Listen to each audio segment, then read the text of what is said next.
जो व्यक्ति भगवान वाहिगुरु अल्लाह ईश्वर उस परमात्मा में विश्वास नहीं रखते, ऐसे व्यक्ति हमारा कार्यक्रम ना देखे, क्योंकि जो भगवान पर ही विश्वास नहीं रखता वो मेरी बात पर क्या विश्वास करेगा। इसलिए ऐसे व्यक्ति को यदि हमारा कार्यक्रम सत्य ना लगे तो वह इसे काल्पनिक मान करके भूल जाए। गुरु दीक्षा पर हमने 4 प्रकार की वीडियो बनाई है और इससे पहले 3 वीडियो बन चुकी है। यदि आपने पहली, दूसरी और तीसरी वीडियो नहीं देखी है तो सबसे पहले आपको वह तीनों वीडियो को देखना चाहिए, तभी आपको गुरु दीक्षा पर पूरी जानकारी प्राप्त होगी। आज गुरु दीक्षा पर कार्यक्रम बन रहा है। यह सवाल बहुत सारे लोगों का होता है कि क्या एक से ज़्यादा गुरु को बनाया जा सकता है। तो इसका जवाब है बिल्कुल, एक से ज़्यादा गुरु से गुरु दीक्षा ली जा सकती है, क्योंकि गुरुओं के गुरु भगवान दत्तात्रेय के 24 गुरु माने गए हैं। और हम गुरु किस लिए बनाते हैं? इसलिए ही तो बनाते हैं कि हम जिस व्यक्ति को अपना गुरु बना रहे हैं वह हमें कुछ ज्ञान दे, हमें साधना सिखाए या कोई विद्या हमें बताए। चाहे वह ज्ञान किसी भी प्रकार का हो सकता है, लेकिन जो हम सीखना चाहते हैं वह हमें सिखाए। और बहुत से गुरु कई बार नकली होते हैं, हम उन्हें अज्ञानतावश अपना गुरु बना लेते हैं और उनसे कोई भी विद्या सीख नहीं पाते और उन्हें किसी भी प्रकार का ज्ञान भी नहीं होता। तो ऐसी दशा में व्यक्ति उस गुरु को छोड़ देते हैं और ज्ञानी और सिद्ध व्यक्ति को अपना गुरु बनाते हैं, जो कि ऐसा करना भी चाहिए। तो इसमें किसी भी प्रकार की कोई बाध्यता नहीं होती, व्यवस्था नहीं होती। आप किसी को भी अपना गुरु कभी भी बना सकते हैं और ऐसा भी किया जा सकता है, एक से ज्यादा गुरु भी बनाए जा सकते हैं। मान लीजिए आपने किसी को अपना गुरु बनाया है, वह आपके बड़े गुरु हैं, क्योंकि आपकी श्रद्धा उनमें बहुत ही ज्यादा अपार है और आप किसी दूसरे व्यक्ति को भी गुरु बनाना चाहते हैं, उनसे कुछ विद्याएं सीखना चाहते हैं, तो आप उन्हें अपना छोटा गुरु बना सकते हैं और उनसे विद्या को सीख सकते हैं। इसमें किसी भी प्रकार की कोई परेशानी वाली बात नहीं होती और ऐसा करने के लिए आपके जो गुरु होंगे वो भी आपको मना नहीं करेंगे, यदि सही अर्थों में वह आपका हित चाहते होंगे तो। और अब हम दूसरे बहुत ही ज्यादा महत्वपूर्ण प्रश्न का उत्तर भी जान लेते हैं, क्योंकि बहुत सारे लोग इस प्रकार से सोचते हैं, सिद्ध प्राण प्रतिष्ठा युक्त यंत्रमाला पर साधना करनी चाहिए या बिना यंत्रमाला के साधना करनी चाहिए, कैसे हमें सिद्धि करनी चाहिए। तो सबसे पहले तो आप यह जान लीजिए, यदि आप भक्ति मार्ग में हैं, भगवान की भक्ति में यदि आप डूबे हैं, भक्ति का अर्थ है कि आप अपने प्रभु की, अपने इष्ट की भक्ति में इतने लीन हो गए हैं कि आपको कोई सुध बुध ही नहीं रहा है। अर्थात आप जहाँ भी देखते हैं आपको केवल और केवल वह परमात्मा ही दिखाई देता है, आप इतने लीन हो गए हैं। तो ऐसे व्यक्ति का उठते बैठते सोते जागते हर समय वह अपने प्रभु का मनन चिंतन करता रहता है, तो उसके लिए तो 24 घंटे ही एक प्रकार से साधना है। भक्ति मार्ग एक अलग विषय है, इस पर हम कभी और किसी दिन चर्चा करेंगे। यहाँ पर हम यंत्र और माला के विषय में जानते हैं। देखिए, बात बहुत ही ज्यादा छोटी है, बिल्कुल छोटी सी। समझने वाला व्यक्ति इसी छोटी सी बात को समझ सकता है, लेकिन इसमें गहराई बहुत है। इसलिए जो बुद्धू टाइप के व्यक्ति होंगे, यदि उन्हें कई घंटों तक बैठकर समझाया जाए तो उन्हें पता ही नहीं चलेगा कि उन्हें क्या बताया जा रहा है। देखिए, जब भी आप साधना करते हैं किसी देवी देवता को प्रसन्न करने के लिए, उनके दर्शन करने के लिए, उनका साक्षात्कार करने के लिए, तो आप किसी भी एक मंत्र का जाप करते हैं। मंत्र का जाप इसलिए किया जाता है जिससे कि पॉजिटिव ऊर्जा, उस देवी देवता से संबंधित ऊर्जा का निर्माण हो, उत्पादन हो, और वह ऊर्जा जैसे जैसे आप धीरे धीरे मंत्र का जाप करेंगे और मंत्रों की संख्या अत्यधिक बढ़ेगी, ज्यादा जाप होगा, उसी के अनुसार वह ऊर्जा भी धीरे धीरे बढ़ेगी और ऊर्जा का स्तर बहुत ही अत्यधिक रूप से धीरे धीरे बढ़ने लगता है, बहुत ही अधिक मात्रा में। जब एक निश्चित लेवल पर ऊर्जा बढ़ जाती है, मतलब आपका संपर्क देवता से हो जाता है, तो वह देवी शक्ति आपके सामने साक्षात्कार रूप से प्रकट हो जाती है। तो यह साधारण सी बात है, सामान्य सा नियम है। तो इसमें यंत्र और माला की क्या भूमिका है? मान लीजिए आप का घर कश्मीर है और आप दिल्ली जाना चाहते हैं। आपने सोचा आपके पास में कोई साधन नहीं है, आप पैदल पैदल चलते जा रहे हैं। अब आप सोचिए आपको दिल्ली जाने में कितना समय लगेगा या कितने दिन लगेंगे। आप ये डिसाइड कीजिए यदि आप पैदल जा रहे हैं तो, और यदि आपको साइकिल मिल जाए कि आप साइकिल पर कश्मीर से दिल्ली चले जाएं, तो पैदल की अपेक्षा आप साइकिल पर बैठकर जल्दी चले जाएंगे। और यदि साइकिल के स्थान पर आपको कार मिल जाए तो आप बहुत ही ज़्यादा जल्दी दिल्ली चले जाएंगे। और यदि आपको कश्मीर से दिल्ली जाने के लिए हवाई जहाज मिल जाए तो आप कुछ ही घंटों में पहुंच जाएंगे। इसका अर्थ यह हुआ कि जहां पैदल धीरे धीरे जा रहे थे, कई महीनों में दिल्ली पहुंच रहे थे, कई दिनों में पहुंच रहे थे, और हवाई जहाज से आप कुछ ही घंटों में पहुंच गए। तो जो यंत्र होता है, माला होती है, जो भी मंत्र आप जाप करते हैं, माला को, यंत्र को प्राण प्रतिष्ठा युक्त बनाया जाता है। अर्थात जिस देवी देवता की आप साधना कर रहे हैं, किसकी आप पूजा कर रहे हैं, उसी देवी देवता की माला में, यंत्र में प्राण प्रतिष्ठा की जाती है। अर्थात उसी देवी देवता की ऊर्जा को, मंत्र की ऊर्जा को उस यंत्र माला में स्थापित किया जाता है। और प्राण प्रतिष्ठा करने के पश्चात यंत्र माला में वही एनर्जी, ऊर्जा लगातार प्रवाहित होने लगती है। मतलब वह ऊर्जा, देवता की ऊर्जा कई अधिक गुणों में माला में, यंत्र में स्थापित हो जाती है, और निरंतर वह ऊर्जा वहां से प्रवाहित होती है।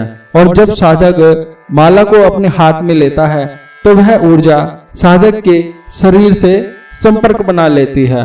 और जब साधक वही मंत्र का जाप मन में करता है तो साधक के शरीर से भी वह ऊर्जा मंत्र के जाप से उत्पन्न होने लगती है, माला से भी वह ऊर्जा उत्पन्न होने लगती है।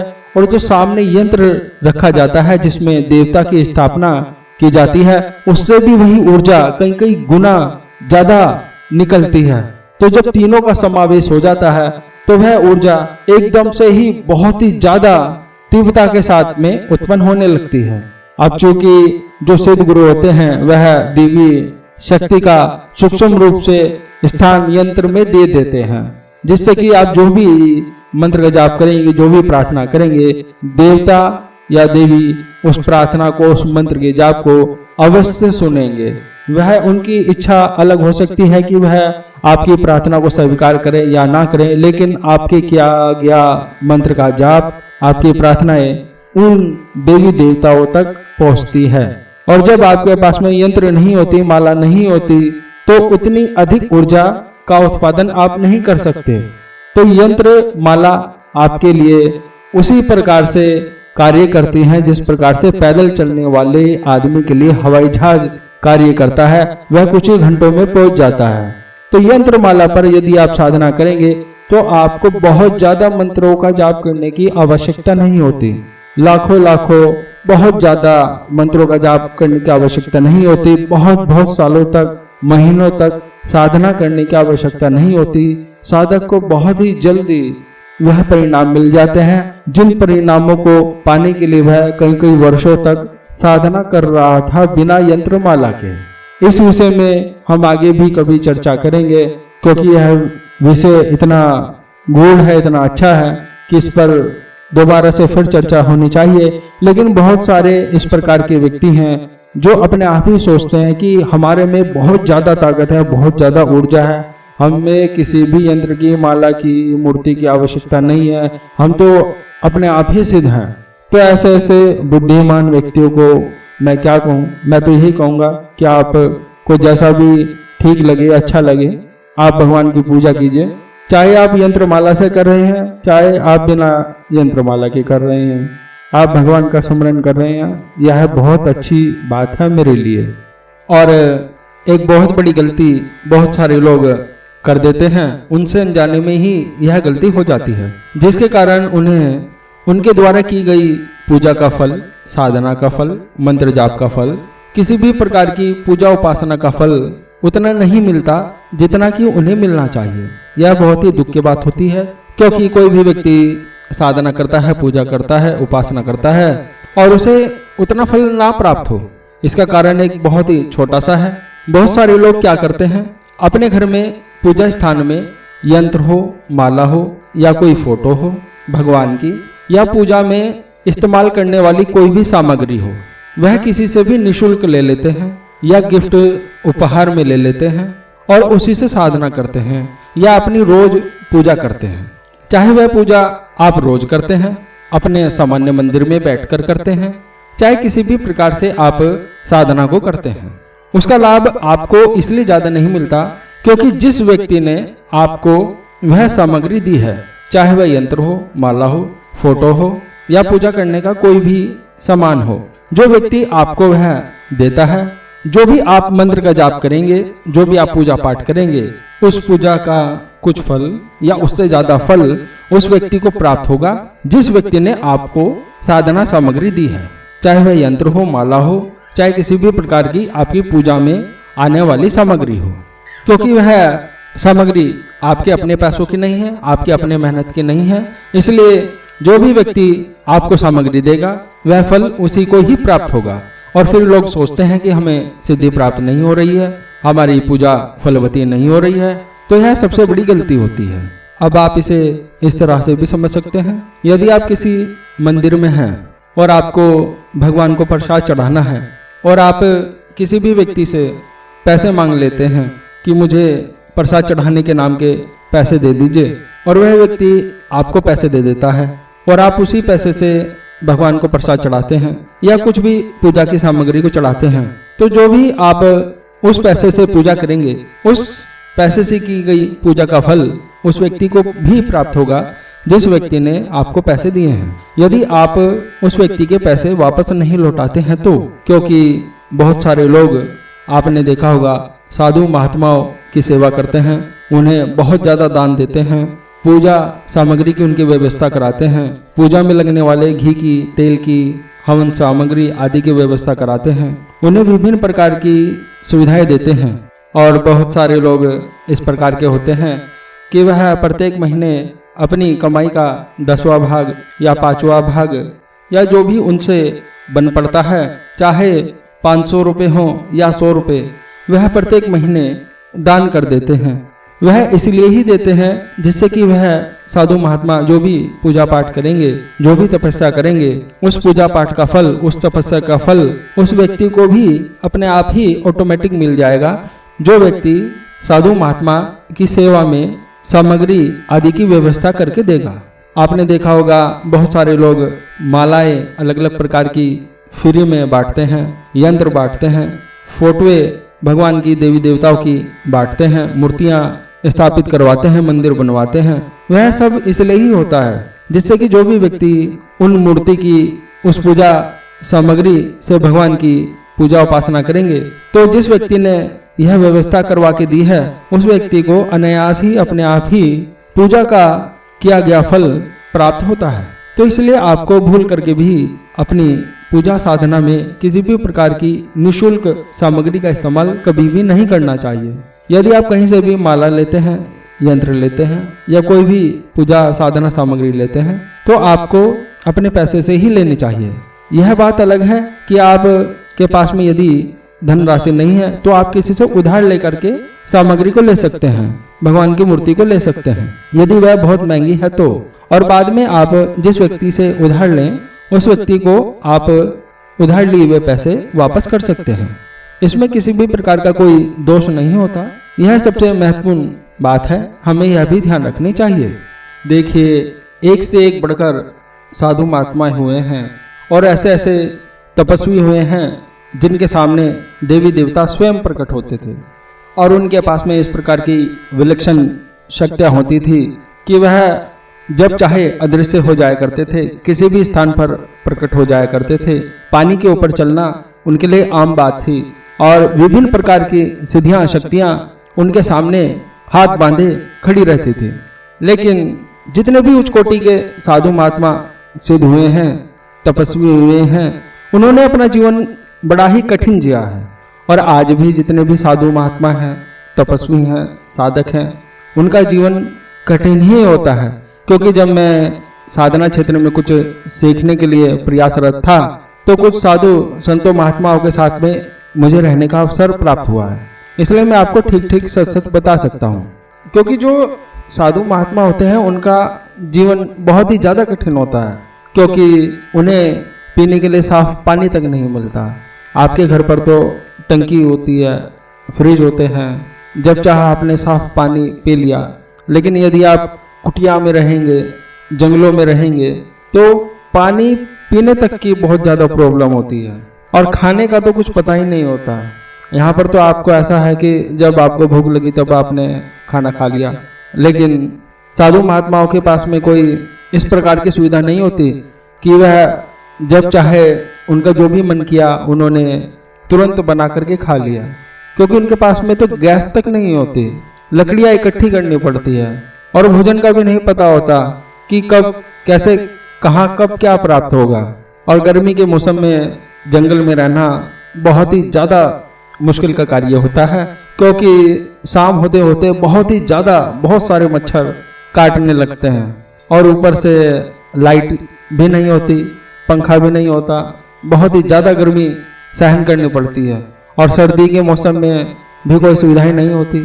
खुले आसमान में आप सोच करके देखिए, सर्दी का मौसम है, बरसात हो रही है और इस प्रकार की आप कुटिया में हैं जो टूटी फूटी है, बारिश का पानी भी उसमें टपकता है और आपके पास में कोई अच्छा कंबल या रजाई भी नहीं है। और यदि आप बीमार पड़ जाते हैं, चाहे किसी भी मौसम में यदि आप बीमार पड़ जाते हैं, तो आपका उपचार करने के लिए भी कोई आपके पास में नहीं होता कि आपको अच्छे डॉक्टर के पास में ले जाएं, आपके कोई टेस्ट वगैरह कराएं और आपका अच्छा उपचार हो। कोई सुख सुविधा जंगल में नहीं होती और सांप बिच्छू जंगली जानवरों का खतरा अलग से होता है। यह तो मैंने एक बहुत ही थोड़ी सी छोटी सी आपको बात बताई है, क्योंकि जिन सिद्धों के पास में इतनी बड़ी बड़ी शक्तियाँ होती हैं, सिद्धियाँ होती हैं, देवी देवता जिनके सामने प्रकट होते हैं और वह इस प्रकार का जीवन जीते हैं, यह बहुत सारे लोग सोच सकते हैं। लेकिन आपको यह भी ध्यान रखना चाहिए, जो इस प्रकार के सिद्ध साधु महात्मा होते हैं, सिद्ध साधक होते हैं, सिद्ध संत होते हैं, वह हमेशा ही हर क्षण उस परमात्मा के प्रेम में डूबे रहते हैं, उसी में ही खोए रहते हैं और अपने इष्ट को प्राप्त करने के लिए हमेशा ही ललाहित रहते हैं। और वह कई कई वर्षों तक इस अवस्था में रहने पर इस प्रकार के माहौल के पूर्ण रूप से आदी हो चुके होते हैं और उन्हें इस प्रकार का ध्यान नहीं होता कि उन्हें क्या खाना मिलेगा, कब खाना मिलेगा, अच्छा भोजन मिलेगा या खराब भोजन मिलेगा, इस प्रकार का तो उन्हें ध्यान ही नहीं होता, क्योंकि वह लगातार चिंतन मनन अपने प्रभु का करते रहते हैं, दिन रात यही सोचते रहते हैं कब अपने इष्ट से एकाकार हो जाएं। वही उनके लिए सबसे बड़ी बात होती है। ये तो बहुत छोटी छोटी बातें होती है जो मैंने आपको बताई है, क्योंकि यह गृहस्थ लोगों के लिए बहुत ज़्यादा चिंता की स्थितियाँ होती हैं, इसलिए मैंने आपको यह बातें बताई हैं। लेकिन जो साधु महात्मा होते हैं, इनके लिए तो यह नॉर्मल बात है, आम बात है, आम जीवन है। लेकिन फिर भी इतना कठिन जीवन जीते हुए भी वह सिद्ध साधु महात्मा विश्व के कल्याण के लिए अपनी तपस्या का अंश देते हैं। वह इस प्रकार की पूजा अनुष्ठान करते हैं जिससे कि पूरे विश्व का कल्याण हो, सभी को सद्बुद्धि की प्राप्ति हो। और यही सब थोड़ा बहुत मैंने भी साधु संतों से सीखा है और उन्हीं की देखा देखी मैं भी एक छोटा सा विश्व का कल्याण करने के लिए, मनुष्यों का कल्याण करने के लिए अपने सामर्थ्य के अनुसार छोटा सा हवन पूजा अनुष्ठान करता हूँ, जो कि सभी मनुष्यों के लिए होता है।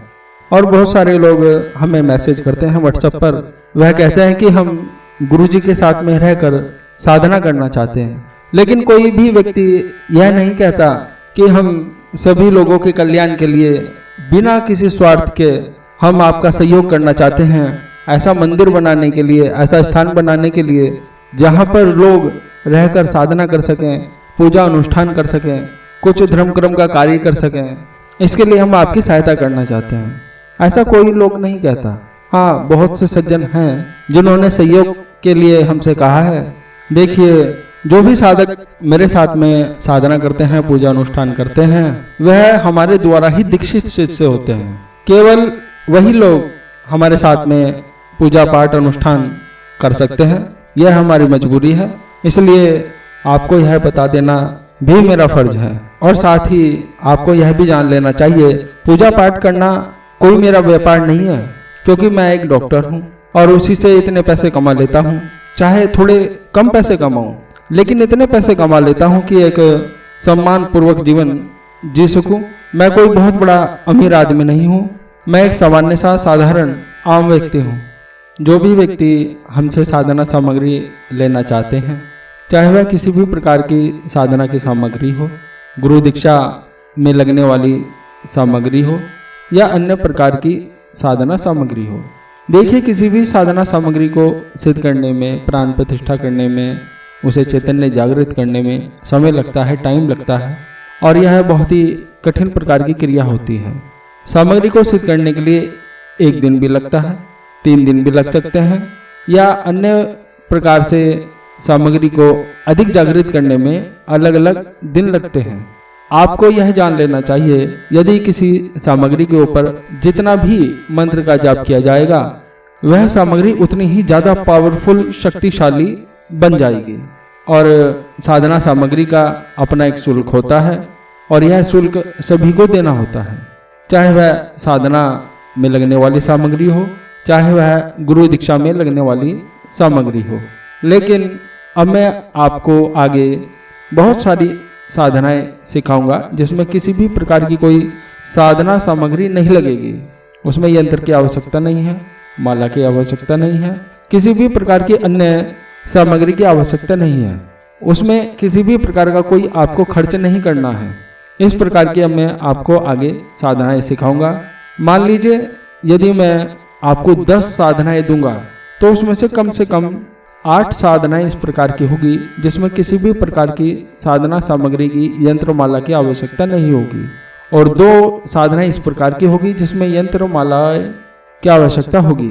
जो व्यक्ति यंत्र माला से जल्दी साधना सिद्ध करना चाहते हैं, वह सामग्री को ले सकते हैं, और जो साधना सामग्री नहीं लेना चाहते, वह अन्य प्रकार की साधनाओं को कर सकते हैं जिसमें सामग्री की आवश्यकता नहीं है। देखिए, बहुत सारे लोगों ने पूछा है कि हमें किस प्रकार के व्यक्ति को गुरु बनाना चाहिए, किस प्रकार के व्यक्ति से गुरु दीक्षा लेनी चाहिए। तो आप यह ठीक से जान लीजिए, आप अपने जीवन में क्या सीखना चाहते हैं, क्या ज्ञान प्राप्त करना चाहते हैं, उसके अनुसार ही आप गुरु बनाइएगा। यदि आपकी इच्छा है कि आप कथावाचक बने, आप कथा सुनाएं लोगों को, तो आप किसी कथावाचक के पास जाकर के उन्हें अपना गुरु बनाइए। यदि आप चाहते हैं कि आप प्राणायाम करें, योग करें, व्यायाम करें, तो आपको किसी ऐसे व्यक्ति को ही गुरु बनाना चाहिए जो आपको व्यायाम करना, प्राणायाम करना आदि सिखाए। और यदि आप साधना सिद्धि करना चाहते हैं, तो आपको इसी प्रकार के गुरु की आवश्यकता होगी जिसने स्वयं सिद्धि की हो। अब गुरु क्यों बनाना चाहिए? सबसे पहले हम यह जान लेते हैं कि आखिर गुरु की आवश्यकता क्यों है, क्यों जरूरी है, क्यों सब लोग कहते हैं कि भाई गुरु होना चाहिए, गुरु होना चाहिए, गुरु होना चाहिए।